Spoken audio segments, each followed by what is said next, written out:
Après 5 ans de mariage avec Valentina, elle m'a trompé, même avec toutes les preuves sous ses yeux.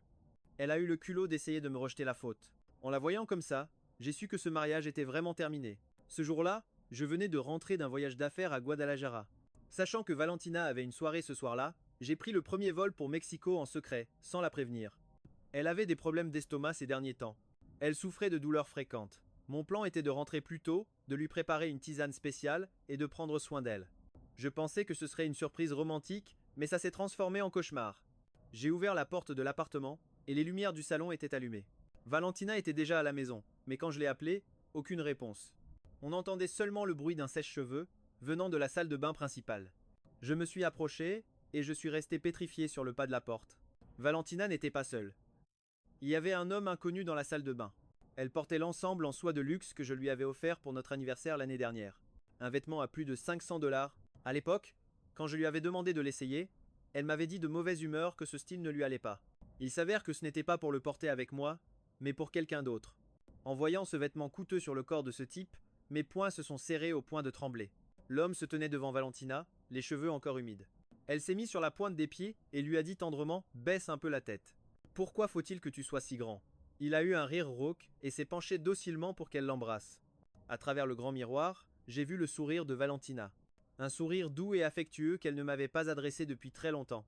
C'était une gifle douloureuse pour ma fierté. Pendant nos 5 années ensemble, Valentina s'est toujours montrée comme une femme froide et distante avec tout le monde. Je me suis toujours dit que c'était sa personnalité et je l'ai accepté, mais maintenant je réalisais que je n'étais qu'un idiot.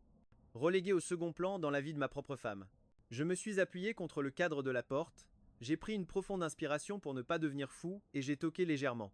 Désolé d'interrompre ce moment si passionné. L'atmosphère romantique s'est évaporée en une seconde. Ils ont tous les deux sursauté. L'homme m'a d'abord regardé avec étonnement, puis avec un air de défi. Valentina était si troublée qu'elle a trébuché et a failli tomber dans la baignoire. Le type s'est empressé de la retenir par la taille. J'ai croisé les bras et j'ai laissé échapper un rire amer. Alors quoi? Je suis arrivé trop tôt et j'ai gâché vos plans? Vous avez déjà fini au lit ou vous êtes juste en train de vous échauffer dans la salle de bain? Le visage de Valentina s'est assombri. Matteo, ne sois pas si grossier. J'ai jeté ma valise violemment par terre. Moi, je suis grossier? Mais qu'est-ce que vous fichez tous les deux? Un inconnu dans la salle de bain de ma femme à minuit. Vous êtes en train de tourner un film romantique? Matteo, a crié Valentina, les yeux injectés de sang. L'homme, qui était resté silencieux, a fait un pas en avant, s'interposant entre Valentina et moi. Vous êtes Matteo, n'est-ce pas? Vous vous méprenez complètement. Valentina et moi ne sommes que de vieux amis. Ce n'est pas bien d'insulter votre femme de cette façon. J'ai éclaté d'un rire moqueur, et je me suis approché de lui. De vieux amis? Alors retire ta main de la taille de ma femme. Ça te fait plaisir de toucher la femme d'un autre? 1 000 € la nuit? Le type a changé de couleur. Si tu as un problème avec moi, dis-le. Mais ne mêle pas Valentina à ça. J'ai craché par terre. La mêler à ça. Elle s'est jetée dans cette mer toute seule. Vous n'avez rien besoin de dire. Ce que vous faites est tout simplement dégoûtant. L'homme a fait mine de se jeter sur moi.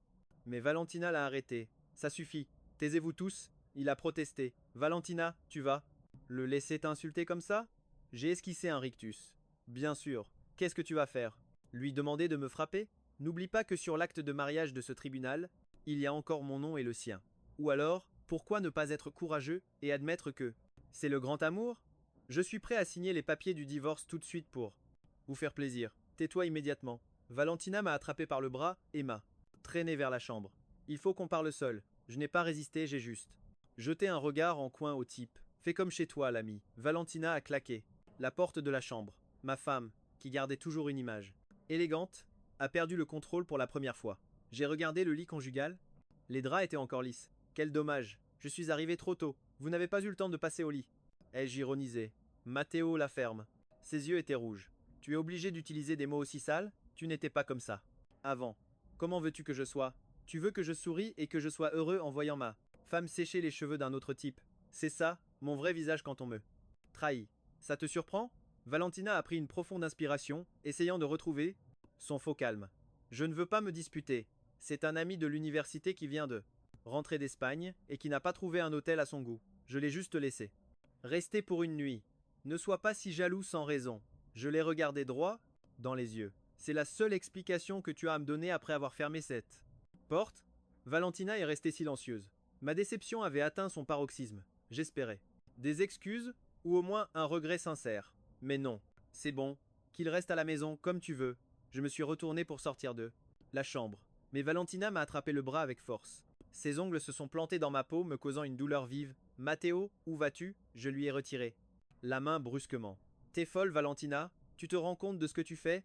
Ne me dégoûte pas davantage. Je suis sorti dans le salon. L'homme avait déjà enlevé son pyjama et enfilé un costume qui le rendait très élégant. Il a regardé Valentina avec un air de victime. Valentina, je crois qu'il vaut mieux que je parte.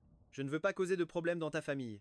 Il s'est tourné vers moi et m'a tendu l'ensemble en soi. Monsieur Matteo, ceci est à vous. Je vous le rends. Dès qu'il a lâché le vêtement, j'ai reculé d'un pas. L'ensemble est tombé sur le sol sale. Les ordures doivent rester par terre. Ne me donnez pas ça. Le regard de Valentina est devenu glacial. Elle m'a fixé et s'est soudainement adressée à l'homme. Santiago, reste ici. Tu ne vas nulle part. Les yeux de Santiago se sont illuminés, mais il a continué de faire semblant. Je ne crois pas que ce soit une bonne idée. Matteo s'en va. Ça m'est égal, l'a interrompu Valentina. Je te dis de rester, alors tu restes. Où veux-tu aller à cette heure-ci? Les chambres d'hôtel ici à Polanco coûtent au moins 300 $ la nuit. Tu en as les moyens? Il a soupiré et l'a regardé avec adoration. Personne ne me comprend mieux que toi. En voyant cette scène où il méprisait mon existence dans la maison, même dont je payais le loyer, j'ai senti mon cœur se glacer. Je n'ai pas voulu dire un mot de plus. J'ai ramassé ma valise, j'ai tourné les talons et je suis parti. J'ai dévalé les escaliers. La brise fraîche de la nuit m'a fait frissonner. Et juste après, une violente nausée m'est montée de l'estomac. Je me suis plié en deux, vomissant de la bile encore et encore. Douleur, déception, colère et humiliation. Pendant un instant, j'ai été incapable de démêler ce chaos d'émotions. Je me sentais épuisé, physiquement et mentalement. Ce faux calme que j'avais eu tant de mal à maintenir s'était complètement effondré à ce moment-là. C'était ridicule. Je n'aurais jamais pensé que Valentina me tromperait un jour. On dit que les hommes qui ont de l'argent changent facilement, mais en réalité c'est la même chose pour les femmes. Surtout dans cette société, quand la balance du pouvoir à la maison penche entièrement du côté de l'épouse. Le cas typique de la femme forte et du mari faible. Mes amis m'avaient déjà prévenu que je devrais la surveiller de plus près. À l'époque, ça me faisait juste rire. Ça m'était égal que les gens disent que Valentina était plus brillante ou qu'elle gagnait plus que moi. Parce que c'était la vérité. Mais j'ai toujours cru en son intégrité. Je pensais que même si l'amour disparaissait et qu'on arrivait au bout du chemin, on pourrait se séparer pacifiquement et avec respect. Si ce n'est par amour, au moins par reconnaissance pour les années passées ensemble. Mais la réalité venait de me flanquer une gifle monumentale. Valentina, mais qu'est-ce que tu fiches? Et qui est vraiment cet homme? Avec cette question en tête, j'ai roulé jusqu'à notre ancienne maison. Je me souvenais qu'il y avait un album photo dans la cave, un cadeau d'anniversaire que quelqu'un avait offert à Valentina, à l'université. Il était rempli de photos d'elle, seule ou avec d'autres personnes. C'était un cadeau fait avec beaucoup de soin. À l'époque, je lui avais demandé qui le lui avait offert. Et elle avait répondu tout naturellement, un camarade de fac qui m'aimait bien. Il était évident que sans sentiment profond, personne ne se donnerait la peine de faire quelque chose d'aussi détaillé. Valentina ne l'avait pas nié, et face à son honnêteté, je n'ai pas posé plus de questions. Après tout, ce qui blesse une personne, ce n'est jamais le passé, mais bien son attitude dans le présent. L'ancienne maison n'était pas loin, à environ 20 minutes en voiture. Comparé au nouvel appartement luxueux, je préférais cet endroit. Valentina et moi avons vécu ici pendant 2 ans et demi. Nous n'avons déménagé qu'après notre mariage. Chaque fois que je n'allais pas bien, je revenais ici. Cet endroit m'apaisait, mais cette fois-ci, j'y suis entré avec le moral au plus bas. J'ai rapidement trouvé l'album au milieu des vieilles affaires. La Valentina sur les photos avait l'air si pure, même si elle souriait rarement. Ses yeux débordaient de vitalité juvénile. Beaucoup de photos semblaient avoir été prises à la dérobée, presque toutes de profil. Sur les quelques photos de face, Valentina portait sa toge et sa coiffe de diplômée. C'était sa remise de diplôme. Elle était avec plein de gens, des hommes et des femmes. J'ai tourné les pages une par une, jusqu'à ce que ma main s'arrête soudainement. C'était une photo de groupe très différente des autres. 2 personnes se tenaient debout, très proches l'une de l'autre. Leurs bras se touchaient. Le garçon souriait de toutes ses dents, légèrement penché vers la gauche. Valentina, bien qu'elle ne sourit pas, serrait fermement l'ourlet de ses vêtements. Un signe de nervosité quand on est près de quelqu'un qu'on aime. Même si son visage avait changé avec les années, je l'ai reconnu sur le champ. C'était Santiago. Au dos de la photo, 2 noms étaient écrits, Valentina et Santiago. Et entre les 2 noms, un petit cœur. Un cœur dessiné avec soin. J'ai été réveillé par le bruit des voisins, qui faisaient des travaux. Je n'avais pas bien dormi, j'ai passé la nuit entre le rêve et la réalité. En ouvrant les yeux, j'avais encore la tête qui tournait. Il m'a fallu un moment pour réaliser que j'étais dans l'ancienne maison. Comme il était très tard hier soir, je n'ai pas pris la peine de nettoyer et je suis resté sur le canapé toute la nuit. À cet instant pas, très loin de moi, il y avait quelqu'un d'assis. Cette personne me fixait avec une intensité qu'il était impossible d'ignorer. C'était Valentina. Ça ne m'a pas surpris de la voir là, je me suis souvenu d'une fois où on s'était disputé et où j'étais parti. Elle m'avait retrouvé en à peine 1 heure. Je lui avais demandé comment elle savait que j'étais ici, Et elle avait simplement répondu. Où d'autre pourrais-tu bien aller? Elle savait que je n'avais nulle part où aller, parce que je suis orphelin. C'est Valentina qui m'a offert un foyer. Un jour, quelqu'un lui a demandé pourquoi elle ne vendait pas cette vieille maison, et elle a répondu, gardons-la, au cas où quelqu'un se mettrait en colère et aurait besoin d'un endroit où se cacher. Mes sentiments pour Valentina sont complexes. Il y a de l'amour et aussi une profonde gratitude. Je pensais qu'on vieillirait tranquillement ensemble. J'ai soupiré, je suis allé à la salle de bain pour faire ma toilette. Valentina avait acheté le petit déjeuner. Je ne me suis pas fait prier, et je me suis assis pour manger. Quand j'ai eu fini, je l'ai regardé droit dans les yeux. Il s'appelle Santiago, et c'est ton ex, n'est-ce pas? L'album photo était juste là. Aucun de nous deux n'est stupide. Valentina a hoché la tête. Oui, je l'ai fixé. Valentina, à quel genre de jeu tu joues? Tu ramènes ton ex à la maison. Tu le laisses mettre mon pyjama, tu lui sèches les cheveux. Tu veux que j'assiste en direct au retour de flamme? C'est ça, le fameux dicton. Là où il y a eu du feu, les braises restent. Crois-le ou non, il ne s'est rien passé entre nous. J'ai secoué la tête. Je ne te crois pas. Valentina m'a regardé sérieusement pendant un long moment. Elle s'est frottée les tempes et a posé 2 reçus sur la table, juste devant moi. La nuit dernière, il a dormi à la maison, et moi, j'ai dormi à l'hôtel. Voilà la facture. Si tu veux, je peux demander les enregistrements des caméras de l'hôtel. Il ne s'est rien passé entre nous. C'est la vérité. Je n'ai même pas regardé les papiers. Si Valentina osait me les montrer, c'est qu'il n'était pas faux. Il reste à la maison et toi, tu vas à l'hôtel. Valentina, ta façon de gérer ça, c'est quelque chose que je n'arrive pas à comprendre. Valentina a dit, il a des tox de propreté et des troubles du sommeil. Il ne peut pas dormir. Dans les hôtels. C'est lui qui t'a dit ça? Ou c'est toi qui le comprends un peu trop bien? Ai-je ironisé. Valentina a explosé. Matteo, parle correctement. Arrête tout de suite avec ce ton sarcastique. Tout ce que j'avais gardé en moi a atteint sa limite. Moi aussi, je voulais discuter. Civilement. Mais est-ce qu'elle était civilisée avec moi à elle? Des troubles du sommeil, des tocs de propreté. Il ne peut pas aller à l'hôtel. Il n'y a que ce Santiago qui est de la noblesse. Un vrai petit bijou. Et moi alors? Toutes les fois où je pars en voyage d'affaires et que je dors à l'hôtel? Quand est-ce que je t'ai entendu me demander si j'avais bien dormi? C'est parce qu'il est né dans une famille plus noble que les autres ou parce qu'il est plus important que moi dans ton cœur? On aurait dit que j'avais touché un point sensible, parce qu'elle s'est levée. D'un coup. Je suis allé dormir ailleurs. Je t'ai déjà dit qu'il ne s'était rien passé. Qu'est-ce que tu veux? De plus, ces mots ont résonné dans mes oreilles comme un coup de tonnerre. Pris de vertige, je me suis appuyé sur la table en essayant de garder ma voix aussi calme que possible. Je veux le divorce. Le visage de Valentina s'est complètement décomposé. Tais-toi tout de suite, Matteo. Retire ce que tu viens de dire, a-t-elle dit en serrant les dents. Je l'ai regardé avec froideur, en lui faisant face. Valentina a fermé les yeux et a serré les poings. Quand elle les a rouverts, toute trace de panique avait disparu, et elle a dit d'une froideur. Tu veux le divorce? Jamais. Valentina et moi sommes entrés dans une guerre froide. Je suis resté dans l'ancienne maison, je ne l'ai pas cherchée, et elle non plus n'a pas pris la peine de me chercher. Je ne savais pas ce qu'elle pensait. J'attendais juste de retrouver mon calme pour gérer cette affaire le plus efficacement possible. Un jour, son assistante, Sofia, m'a appelé. Monsieur Matteo, vous et la patronne, Valentina, vous vous êtes disputés? Sofia était une de mes cadettes à l'université. Elle est très compétente. Auparavant, quand elle avait du mal à trouver du travail, c'est moi qui l'avais recommandée à Valentina. Pendant des années, elle a bien travaillé sous ses ordres et elle m'en a toujours été reconnaissante, gardant un contact fréquent, mais c'était la première fois qu'elle prenait l'initiative de me parler de Valentina. Il se passe quelque chose? La jeune femme a hésité. Quelques secondes. La patronne, Valentina, a une soirée ce soir et elle a pas mal. J'allais vous appeler, mais un homme étrange est venu la chercher. Il a même pris la voiture de la patronne. Après quelques secondes de silence, je lui ai envoyé la photo de Santiago. C'est ce type? La voix de Sofia était remplie d'inquiétude. Monsieur Matteo? Oui, c'est lui. Vous allez bien? Demanda Sofia, la voix chargée d'inquiétude au téléphone. J'ai eu un rire amer. Je vais bien, mieux que jamais. On dirait bien que je vais devoir accélérer la procédure de divorce. Plus ça traîne, plus j'ai l'impression de perdre ma dignité. Je suis un homme d'action. Le lendemain matin, j'ai engagé un avocat pour rédiger une convention de divorce. Valentina et moi sommes mariés sous le régime de la séparation de biens, donc cette convention n'était en réalité qu'une simple formalité. Au moment où elle m'a vu dans l'entreprise, Valentina s'est figée un instant, mais elle a vite retrouvé son expression glaciale. Elle a dit froidement, on est au bureau. Parlons-en à la maison. J'irai à la maison, c'est sûr, mais pas maintenant. J'ai posé la IB. Convention de divorce devant elle. Signe. Profitons-en tant qu'il est tôt. Pour aller au bureau de l'état civil. Valentina a fixé le papier 1. Puis long moment. Tu es venu me voir juste pour ça? Je n'ai même pas pris la peine de répondre à une question aussi évidente. Soudain, Valentina a pris la convention et l'a déchirée en morceaux. Je te l'ai déjà dit, il n'y aura jamais de divorce. J'ai fait comme si je ne l'avais pas entendu, et j'ai sorti un autre exemplaire. Valentina l'a de nouveau déchiré.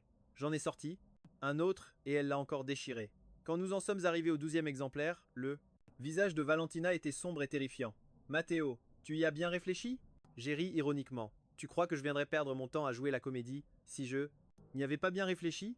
Elle a claqué la convention sur la table avec force, et a signé de son nom. Allons au bureau de l'état civil. Nous y sommes allés chacun dans sa voiture, l'un derrière l'autre, en direction du bureau. Par chance, il n'y avait pas grand monde et notre tour est vite arrivé. L'employé a demandé: Vous y avez bien réfléchi tous les deux? Oui, ai-je répondu. Le regard de Valentina s'est planté dans le mien. Et toi, tu y as vraiment bien réfléchi? Au moment où j'ai croisé son regard, elle l'a vite détourné et a dit d'une voix glaciale: C'est fait. Je vais d'abord enregistrer votre demande. Dans un mois, revenez pour recevoir l'acte de divorce officiel. Pendant que j'observais l'employé travailler, la tête baissée, le poids qui oppressait mon cœur a finalement commencé à s'alléger. À ce moment-là, Valentina a soudainement pris la parole. Attendez, qu'est-ce qui se passe? Valentina m'a regardé. Matteo, tu es sûr de vouloir divorcer? Certain. Valentina est devenue si furieuse qu'elle est devenue. Elle se leva d'un bond, la chaise vola en arrière dans un grincement strident. Matteo, tu es cruel. Sur ces mots, elle tourna les talons et partit sans un regard en arrière. Qu'est-ce qui s'est passé? Demanda l'employé, déconcerté. J'étais moi-même abasourdi, mais je n'ai pas eu d'autre choix que de la poursuivre. Valentina, arrête-toi tout de suite. Valentina fit comme si elle ne m'entendait pas et n'a pas ralenti. J'ai couru vers elle et je l'ai attrapée par le bras. À quoi tu joues? Elle a brusquement tourné la tête et m'a décoché une gifle cinglante. Je suis resté figé, sonné par cette gifle inattendue. Matteo, je te le dis une dernière fois, jamais je ne divorcerai de toi. Ma colère a explosé à son tour. Qu'est-ce que tu veux dire? Comment ça, jamais tu ne divorceras? Tu te fiches de moi? Valentina a pris une profonde inspiration. Matteo, jusqu'à quand comptes-tu continuer ce cirque? Partir de la maison? Demander le divorce? Tu trouves ça amusant? Pour une chose aussi insignifiante? Il faut que tu sois un homme bien mesquin. Tu sais à quel point tu me fatigues avec tout ça. Je l'ai regardé en silence. Je ne fais pas de cirque. Valentina, je veux vraiment le divorce. Pourquoi? Valentina semblait ne rien comprendre. Juste à cause de Santiago. Je t'ai déjà dit qu'il n'y a rien entre lui et moi. Rien du tout. Et pourquoi devrais-je te croire? Ai-je répliqué sèchement. Dis-moi, où est Santiago en ce moment? C'est toi qui lui as trouvé où loger, n'est-ce pas? Il n'avait pas de voiture, alors tu lui en as donné une. Non? Pourquoi est-il venu te chercher quand tu étais ivre? Après ça, où êtes-vous allé? Qu'est-ce qui s'est passé? J'ai marqué une pause et j'ai secoué la tête avec un sourire amer. En vérité, pas besoin de parler de tout ça. Rien que cette nuisette suffit. Si je n'étais pas rentré ce soir-là, que se serait-il passé? Il ne se serait rien passé. Valentina devenait irritable. Mon séjour à l'hôtel était déjà prévu. Si tu ne me crois pas, tu n'as qu'à vérifier. Valentina, je ne te crois pas. Désormais, peu importe ce que tu dis, ce que tu fais, ou combien de preuves tu apportes, c'est inutile. Je ne veux pas chercher à savoir ce que tu as fait, ou ce que vous avez fait tous les deux. Simplement, je n'ai plus confiance en vous. Je suis quelqu'un qui s'est coupé les ponts et abandonné. Sinon, je n'aurais pas si bien survécu jusqu'à aujourd'hui. La vie a toujours été injuste avec moi, alors j'ai dû apprendre à me protéger. Je ne laisserai rien m'abattre, parce qu'il n'y a personne pour m'aider à me relever. Je suis orphelin, mais même avant de naître, j'étais déjà destiné à l'abandon. Ma mère biologique a découvert qu'elle était enceinte seulement après la mort de mon père dans un accident de voiture. Elle ne voulait pas de moi, ce qui est compréhensible, mais mes grands-parents l'ont suppliée. Tant qu'elle me mettrait au monde, ils se chargeraient de m'élever. Ils lui ont donné tout l'héritage et l'indemnisation de l'accident de mon père. Ils ont utilisé cet argent pour acheter ma vie. Elle m'a mis au monde, et un mois après l'accouchement, elle est partie avec l'argent.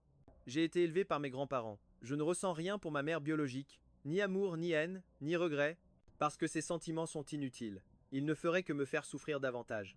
Alors, j'ai tiré un trait sur elle. Plus tard, alors que j'étais au lycée, mes grands-parents sont décédés l'un après l'autre. Un adolescent est officiellement devenu orphelin. Douleur, désespoir, nostalgie. Il m'a fallu un mois pour digérer toutes ces émotions, puis j'ai repris le cours de ma vie.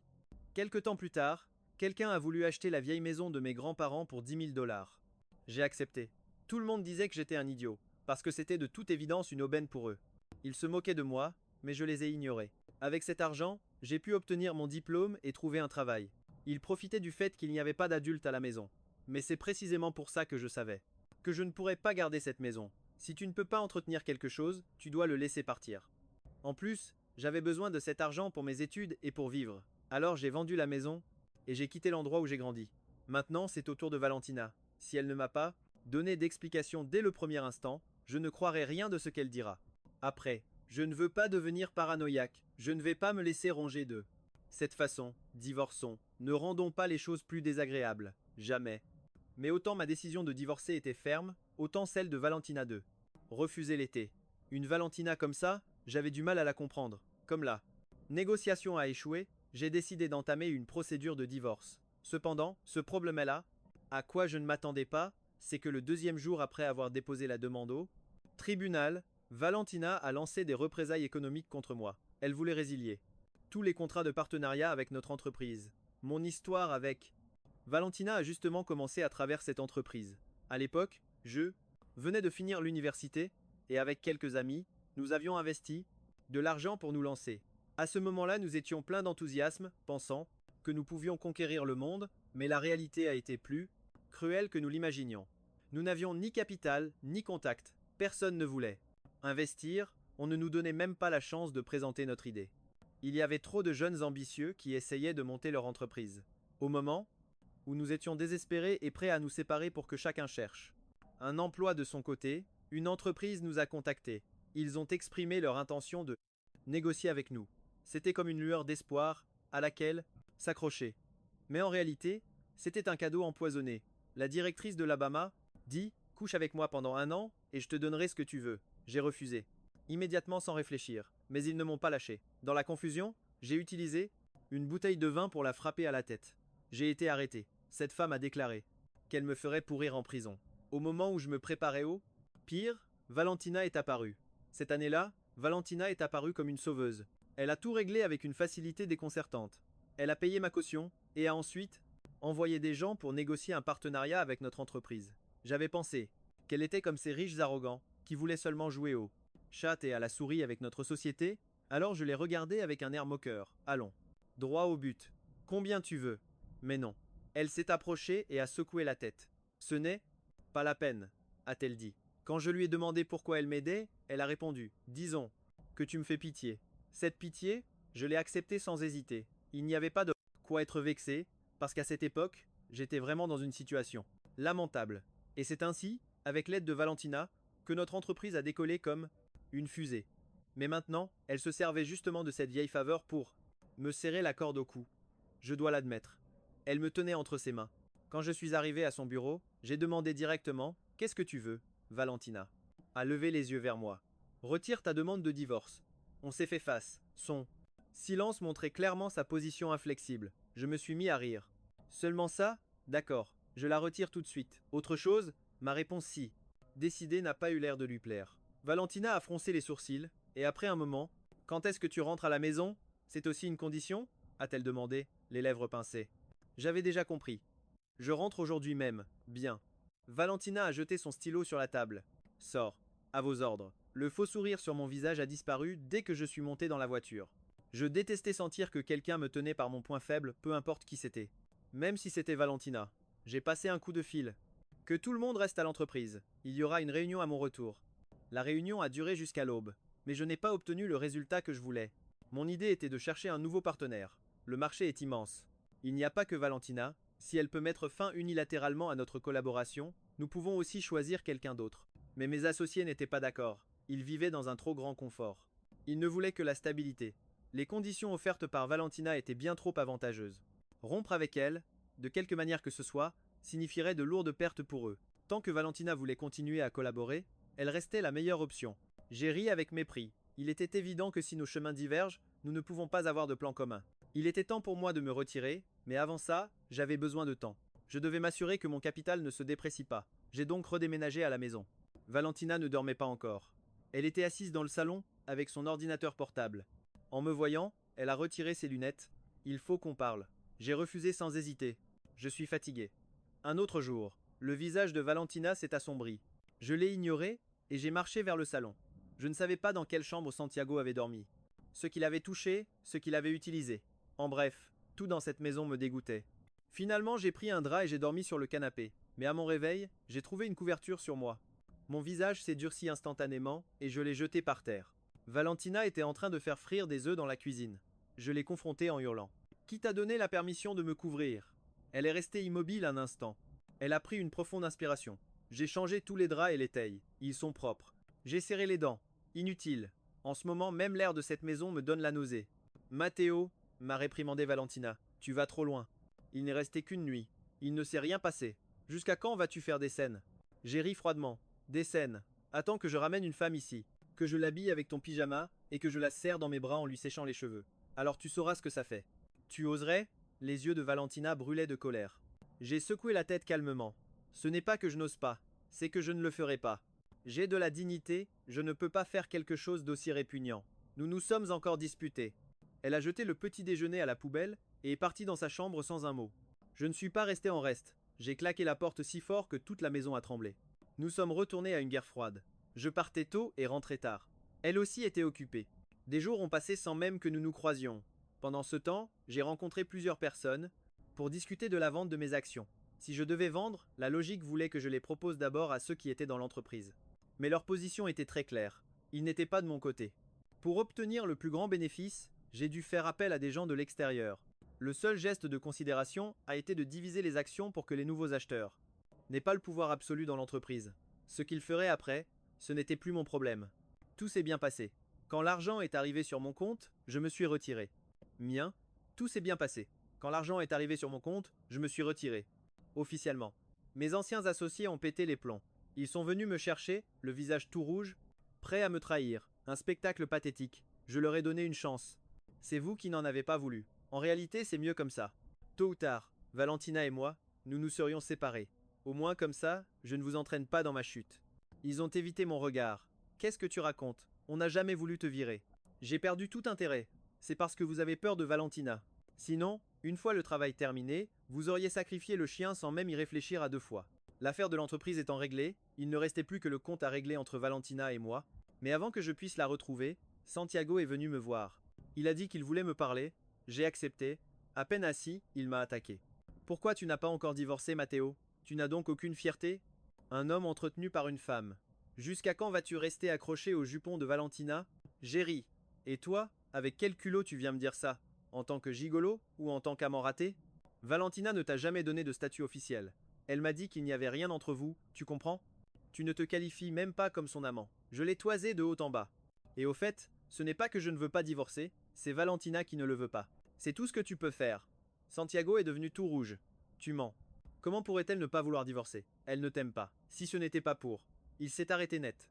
Je l'ai regardé avec méfiance. Pourquoi? À cause de quoi? Santiago a souri avec arrogance. Tu n'as jamais été curieux? Toi et Valentina, vous venez de mondes différents. Pourquoi est-elle soudainement apparue pour te sauver? Pourquoi t'a-t-elle aidé sans aucune raison? Tu crois que tout ça n'était qu'une coïncidence? Tu es bien naïf. Qu'est-ce que tu veux dire? Santiago a haussé un sourcil. Tu veux savoir? Alors supplie-moi. Je l'ai observé en silence et j'ai laissé échapper un rire sec. Alors, garde-le pour toi? Ne le dis pas. Je me suis levé pour partir. Santiago a crié: Matteo, arrête-toi. Je n'ai pas ralenti. Reviens, j'ai quelque chose à te montrer. J'ai haussé un sourcil et je suis revenu, d'un calme olympien. Santiago avait perdu toute son arrogance. Voilà, c'est mieux. Parle avec respect. Sans plus de cérémonie, il a sorti une photo et l'a fait glisser vers moi. C'était Valentina avec sa mère adoptive. Sur la photo, Valentina devait avoir environ 5 ou 6 ans, elle était mince et petite. S'il ne me l'avait pas dit, je ne l'aurais jamais reconnue. Mais alors que je me demandais pourquoi il me montrait ça, le visage de la femme sur la photo m'a laissé paralysé. Un lointain souvenir m'est revenu. J'avais déjà vu cette femme. Dans mon village, au fond de l'armoire de ma grand-mère, il y avait un carnet rouge. Sur la couverture, il était écrit Certificat de mariage. En l'ouvrant, il y avait une photo, un homme, mon défunt père et la femme qui nous avait abandonnés. La même femme que sur la photo avec Valentina. Je n'ai jamais su grand-chose sur la famille de Valentina.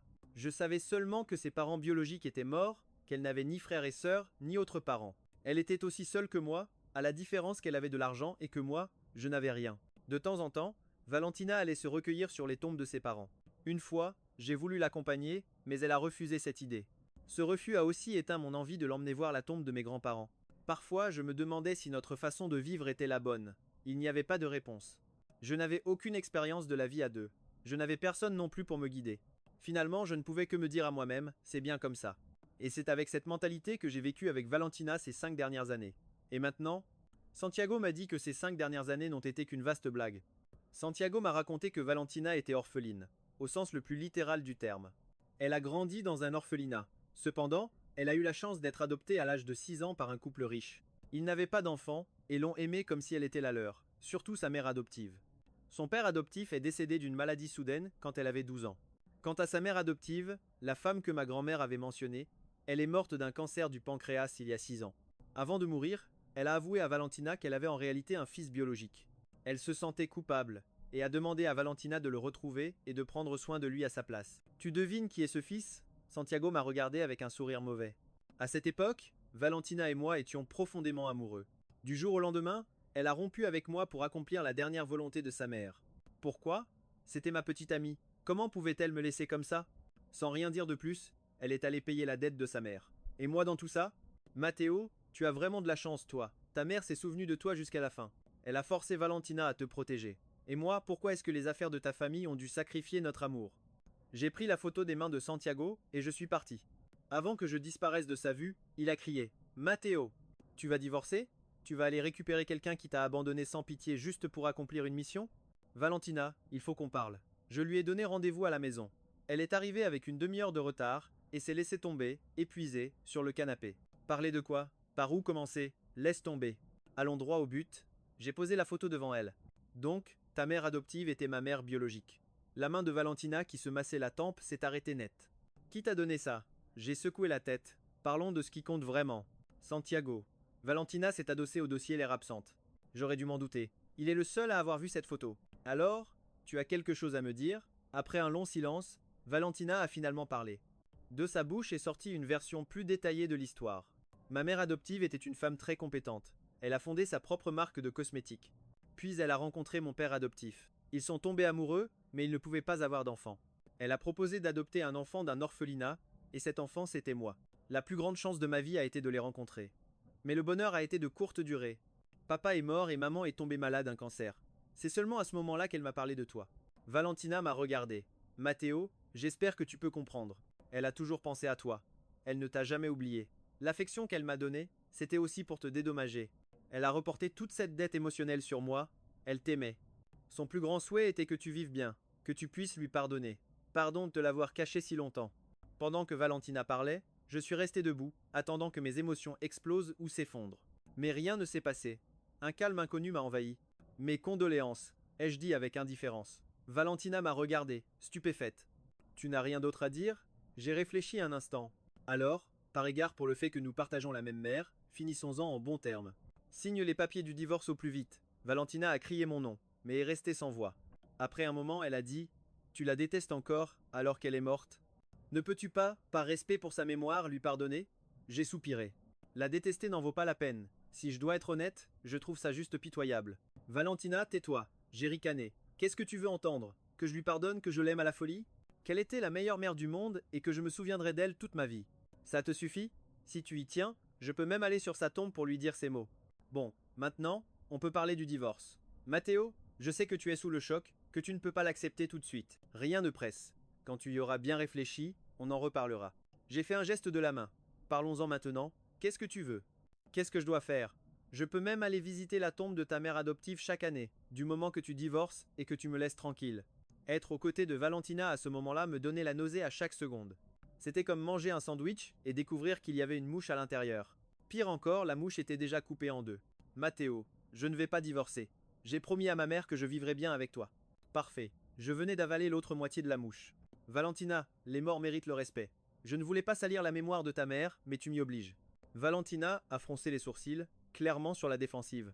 Tu dis que ta mère adoptive était très douée, qu'elle s'est faite toute seule. Sais-tu d'où venait son argent? Toi, tu ne le sais pas. Mais moi, je le sais. C'est de l'argent taché du sang de mon père. Sais-tu à quel point elle a été cruelle? Tout l'argent de l'indemnisation de l'accident et les revenus de mon père. Elle n'a pas laissé un seul centime. Elle a tout pris. Et avant de partir, de peur que mes grands-parents ne la retiennent, elle a fait semblant de m'emmener en promenade. Et elle m'a jeté dans la grange de la maison pour gagner du temps. Cet hiver-là, j'ai failli mourir de froid là-dedans. C'est impossible, a nié Valentina par réflexe. J'ai continué. Je ne la déteste pas, parce que la haine ne fait que consumer de l'énergie. Pour moi, c'était une inconnue, sans aucun lien avec moi. Mais toi, tu insistes pour dire qu'elle m'aimait, qu'elle se souciait de moi, qu'elle avait de la peine pour moi. Alors, dis-moi, Quand mes grands-parents et moi, on se cassait le dos à travailler la terre, à gagner chaque sou à la sueur de notre front, où était-elle? Quand mes grands-parents sont morts et qu'on a menacé de me vendre si je ne vendais pas la maison, où était-elle? Où était-elle quand on me harcelait et que j'ai failli y laisser ma peau avec un couteau? Où était-elle? En deuxième année d'université, j'ai perdu tout l'argent de mes frais de scolarité et de subsistance, et j'ai failli sauter du haut d'un immeuble. Où était-elle? À quoi bon toute cette mascarade si on ne parle pas de sentiments? C'était une étrangère. Et si on parle de sentiments, elle méritait d'aller en enfer. Chacun de mes mots faisait pâlir le visage de Valentina. Je ne savais pas. Nous ne le savions pas. Maman voulait se faire pardonner, Matteo, seulement elle ne savait pas comment t'affronter. J'ai ri avec mépris, comme ça a dû être difficile pour elle. Elle pouvait vivre confortablement et sans souci, et pourtant il fallait que le petit grain de sable que je suis vienne travailler sa conscience. Elle méritait vraiment de mourir. Non, ce n'est pas ce que je voulais dire, s'empressa d'expliquer Valentina, même si elle n'a jamais été douée pour se justifier. La forte agitation émotionnelle m'a donné le vertige. Je me suis frotté les tempes. Comme c'est intéressant tout ça. Parce qu'elle se sentait coupable envers moi, elle se rachète à travers toi. Je suis mort peut être. Si elle se sentait coupable, pourquoi ne s'est-elle pas rachetée directement auprès de moi?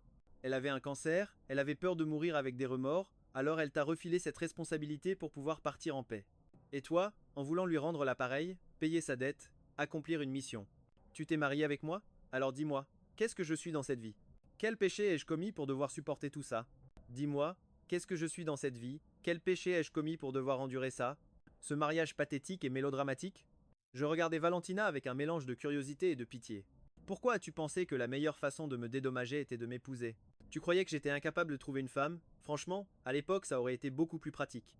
De me donner un peu plus d'argent. Sérieusement, Valentina, divorce. Je suis le fils qu'elle a mis au monde. J'ai un dossier médical et un acte de naissance. Prouver que je suis son fils est un jeu d'enfant.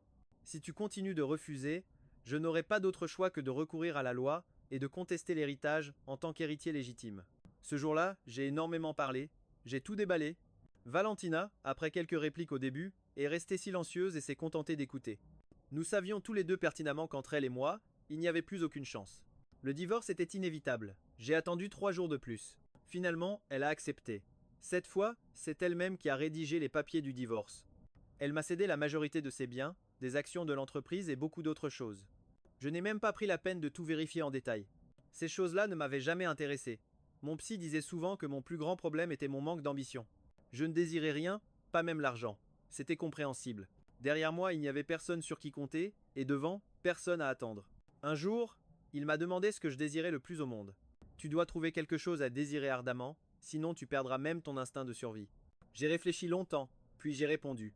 Je veux que quelqu'un m'aime. J'ai fait des efforts pour vivre, pour travailler, pour m'améliorer, tout ça juste pour que quelqu'un m'aime vraiment. Mais Valentina a tout détruit. Elle a gâché 5 ans de ma jeunesse. Je la détestais, mais je n'arrivais pas vraiment à la haïr. Je ne voulais pas que son ombre laisse une marque trop profonde dans mon cœur. Je devais me dire qu'au moins, elle m'avait aidé une fois. Quelle que soit son intention, elle m'avait sauvé quand j'étais dans la misère. Ce dont j'avais besoin maintenant, c'était de lâcher prise, de couper les ponts. C'est ce que le docteur m'a appris. Tu dois abandonner résolument tout ce qui te tire vers le fond. Ne pas regarder en arrière et aller de l'avant. La personne qui t'aimera vraiment t'attend plus loin. Valentina et moi avons finalisé les procédures de divorce. Un mois plus tard, j'avais en main mon certificat de célibat officiel. J'ai décidé de quitter la ville. Santiago est parti aussi. Il a dit, c'est pathétique. Je n'ai pas réussi à l'oublier pendant toutes ces années, et au final elle n'avait rien de spécial. Dis-moi, est-ce que j'ai vécu toutes ces années pour rien? Ah, et désolé de m'être mêlé de votre vie à tous les deux. Je ne lui ai pas pardonné, mais je ne l'ai pas détesté non plus. Il n'a été qu'un passant durant la pire période de ma vie. Il m'a fait trébucher. Je me suis couvert de poussière, je me suis secoué, je me suis relevé, et j'ai continué à marcher, sans regarder en arrière. Épilogue. Ce n'est que lorsque Matteo a quitté la ville que Valentina a vraiment commencé à le comprendre. Avant, pour elle, Matteo n'était qu'un objet pour régler une dette émotionnelle, l'épouser, lui donner des ressources et de l'argent. Elle pensait que ça suffirait. À ses yeux, Matteo n'était qu'un vague symbole, plus fragile qu'une feuille de papier. Elle n'a pas vu les nuits où Matteo veillait pour lui préparer ses médicaments. Elle n'a pas vu ses efforts pour la faire sourire, elle n'a pas vu l'espoir dans ses yeux, ni la déception qui s'accumulait petit à petit. L'avoir forcée à vivre aux côtés de quelqu'un d'aussi aveugle qu'elle pendant 5 ans était, en réalité, un crime. Ce n'est que 3 mois après le départ de Matteo que Valentina a appris qu'il suivait un traitement psychologique depuis. Tout ce temps, le médecin a refusé de donner des détails, mais il a dit « vivre est quelque chose » d'extrêmement difficile pour Matteo. Malgré tout, il a fait de son mieux. C'est le passion le plus fort que j'ai jamais connu. À partir de ce jour, Valentina a commencé à chercher Matteo. Elle ne voulait pas le déranger, elle voulait juste savoir s'il allait bien. 1 an plus tard, elle l'a enfin retrouvé dans une petite ville isolée, mais il n'était pas seul. Il tenait par la main un enfant qui commençait à peine à marcher. À cet instant, le visage de Valentina est devenu livide. Elle a acheté un billet d'avion le soir même et s'est envolée vers cette ville. Elle a revu Matteo. Il était plus bronzé, plus mince, mais il dégageait un calme et une tendresse qu'elle ne lui connaissait pas. Matteo a été un peu surpris de la voir. Ça fait de longtemps, pour la première fois, Valentina s'est sentie gauche et mal à l'aise. Ça fait longtemps, en effet. Son regard s'est posé involontairement sur l'enfant. Tu t'es déjà remarié? Matteo a ri. Je ne suis pas assez rapide pour divorcer. Et me remarier dans la foulée. C'est un orphelin que j'ai adopté. Le cœur de Valentina a failli sortir de sa poitrine avant de retomber lourdement. Elle a poussé un soupir de soulagement, comme si elle venait de survivre à une catastrophe. À ce moment-là, elle a compris qu'elle avait toujours espéré que le miroir brisé puisse être réparé. Elle était déjà amoureuse de Matteo, mais celui-ci a dit « Je ne me remarierai plus jamais ». Valentina a eu envie de pleurer. Mais bon sang, qu'est-ce qu'elle avait fichu pendant toutes ces années? À l'avenir, je pourrais venir te voir. Et voir l'enfant aussi. Matteo a secoué la tête. Mieux vaut pas. Sinon je devrais encore déménager. C'est trop compliqué. La douleur de Valentina s'est intensifiée. Soudain, elle s'est sentie infiniment seule. Elle ne voulait pas partir. Elle voulait acheter une maison à côté de celle de Matteo et rester là. Mais elle savait qu'elle ne pouvait pas faire ça. Elle n'a pu que lui dire au revoir. Adieu. Matteo a souri, froidement. Vivons chacun notre vie en paix et ne nous revoyons plus jamais. Une semaine après l'arrivée de Valentina, Matteo est reparti. Il a emmené l'enfant avec lui et a quitté la ville. Par ses actes, il lui disait clairement, ne me cherche plus, ne me dérange plus. Quand Valentina l'a appris, elle a bu de l'alcool fort toute la nuit. La douleur à l'estomac l'a fait pleurer sans pouvoir s'arrêter, mais elle avait perdu pour toujours le seul homme prêt à passer des nuits blanches. Pour lui préparer des remèdes, elle a renoncé à chercher Matteo. Elle a seulement souhaité, du plus profond de son cœur, qu'il soit heureux. Fin